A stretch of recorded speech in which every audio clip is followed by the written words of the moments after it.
Hello and welcome to the first question.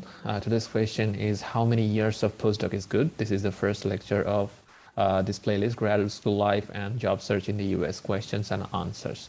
So this is a very popular question and many people wonder how many years of postdoc is good. The general answer is it depends on the field. While many people will tell you many things, but it really depends on the field. Sometimes in some field, you can see that there is shortage of faculty positions or fit candidates. So postdoc is not needed, and getting a faculty position directly after PhD is really easy. But in some cases, you will see that in your field that there are so many fit candidates, but there are so less number of tenure track positions, and in that cases number of postdocs are higher. People do longer postdocs and they wait for landing a job in the academia or industry. So in rare cases, especially in top schools, you can see that people may secure a tenure track position and skip the postdoc because they can secure a tenure track position at a top school. But if you see the average case, most postdocs do it for 1 to 2 years, and it's good because it adds value to your profile if you do active research and you can boost your profile. And but in many cases, you can see that it can be extended for up to 5 to 6 years, and people may switch postdoc, do multiple postdocs, 2 years in each location. In some cases, it might be good for your profile, but in some cases, if you're stuck and can make no publications or grants or achievements, then it might be a red flag.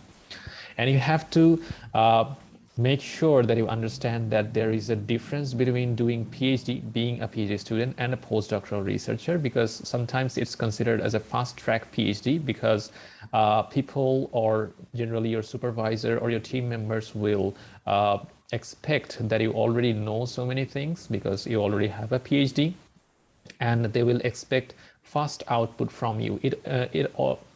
Of course, it depends on the outline and schematic of and objectives and how the lab runs in general. But it is actually a fast-track PhD. You have to produce results really fast in most cases. But make sure that you are just not rushing behind publications, because when you interview for a tenure track faculty position, your quality over quantity during the postdoc really matters. So try to make sure that you are active in research in terms of publication and grant writing, but make sure that your research and publications are quality research. You are trying to publish in higher index journals or higher impact factor journals. So these may sound like totally quantitative and metric focused talking, but when you are interviewing for tenure track faculty positions, there are actually several parameters that you have to fulfill to be considered at the first round and the following rounds. So to cut the threshold and to be a top candidate, you have to make sure that you are achieving something in your current position, and you can relate your postdoc position objectives to the faculty positions that you're looking for. So green flag is if you are doing publications actively, if you're contributing to grant writing, and if you are considered for being promoted to a research scientist positions or the like. But there is a red flag if there is no achievement. If you're stuck for a few years, then you can try switching for a position or try switching for another direction. So that you are not wasting time. If you are stuck for a few years in the same position and then you go to interviewing for a tenure track position, they will of course ask you about this, like why you are getting stuck and why there is no achievement or accomplishment.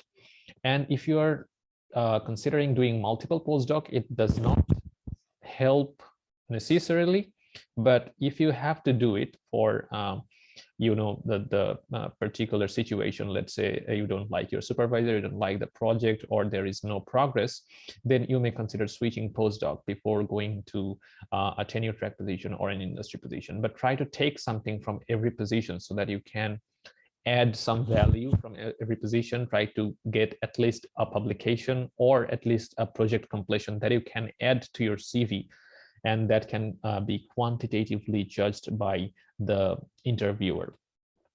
And if you're searching for a job, always prepare a detailed answer for these questions, because a postdoc will always be asked for this, ask this question, like why you are trying to switch. If you are going to industry interview, they will ask you, if you are doing a postdoc for a year or two, why are you going to the industry? So you have to establish your diversified and transferable skills here, or your particular fit here. And if you are trying to go to an academic position, you have to establish your particular fit or alignment to the position.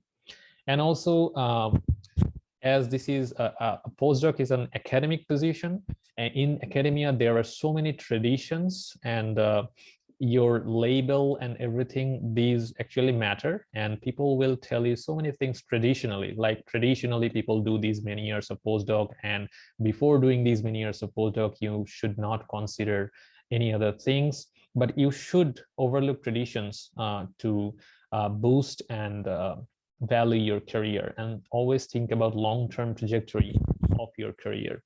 Of course, you will consider it intellectually, you will consider all the opinions, but always filter them, because the traditional suggestions are not optimized for your profile particularly. So you have to optimize it optimize it according to your profile and your trajectory, how you want to proceed with your career.